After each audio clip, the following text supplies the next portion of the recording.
Capital Art and Architectural Planning Board, known as the CAP Board, is scheduled to meet next week. I spoke with the chair, Lieutenant Governor Peggy Flanagan, about her perspective in light of recent events.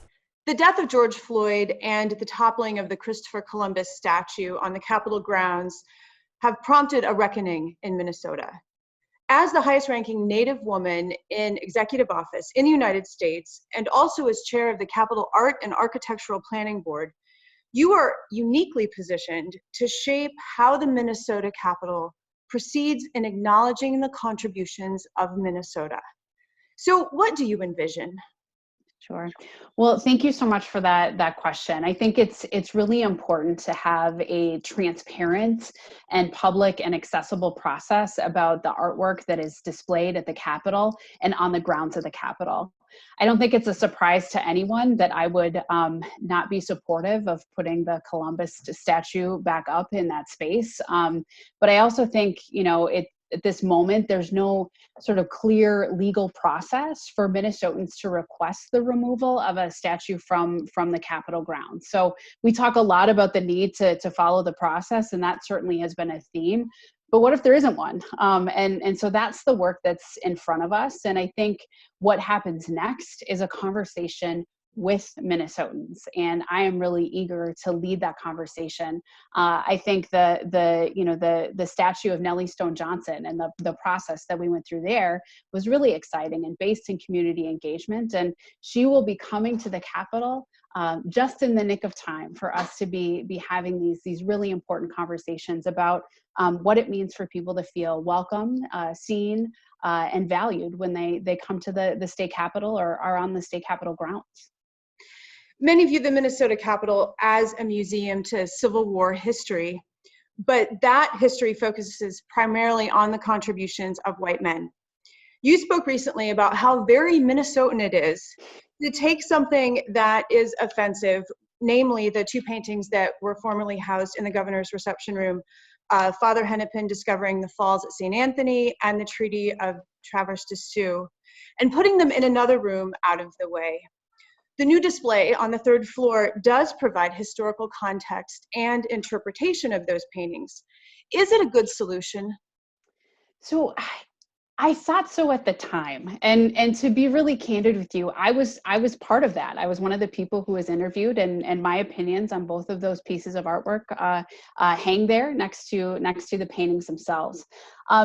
But we covered those paintings when that was our transitional office for the governor and I before we were sworn in, because we didn't think that the tribal leaders who came to talk to us, or frankly, my daughter or I, needed to see those images without the opportunity for that deep interpretation.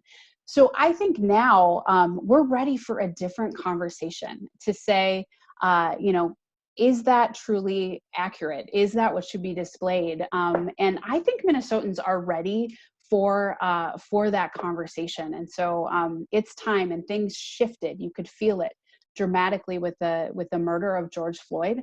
And this is our one opportunity to say that we need change across all areas of government, including how we gather at the state capitol. So in the governor's reception room, there's those two blank spots now. What would you like to see go there? Well, it's the governor's reception room and not the lieutenant governor's reception room. So, but as chair of the CAP board, you will have a say. That's right, absolutely. I think it would be really exciting to have emerging artists, young artists, artists of color, indigenous artists who could display some of their work there. It is a place where people should feel welcome, and I think that would be a really powerful thing to do. But that's also part of what this conversation will be about. What should hang there, and I think Minnesotans should have a say in that. So, as with so many things in life, we seek balance. Is it possible to honor the past as it has been portrayed to this point, while extending historical significance to include the experiences and the contributions of Indigenous people, people of color, and women? So I think that's a great question, and it's a really tough one, and it is the question I think that we're all grappling with in this moment. How do we create a space in the Minnesota State Capitol that honors the amazing things about Minnesota and Minnesotans while acknowledging and educating folks about some not so great things? How do we invite people to learn about the truly traumatic history of the founding of the state without alienating folks who have been directly affected by that trauma and that history, and folks who haven't been erased from the story in the first place? And how do we reconcile the fact that this is a place where people need to work and advocate for urgent needs and issues, and a place where we should really be able to come together and dream and reimagine what is possible through the role of state government? If it doesn't feel like a welcoming place, or that there are accurate depictions of the people who are standing in that building and are there to advocate for a future that they want for themselves and their community, then I don't think we're getting it quite right. I didn't expect the role of being the chair of the CAP board to really be so prominent in this moment, but I am really honored and humbled to be able to do this work with Minnesotans so that we can have these conversations, so that every child from every zip code in the state, from every race and every background, can walk in that door and feel the wonder and possibility of their own future, and that we have to handle that process with great care. And I'm ready to do that, and I think Minnesotans are too.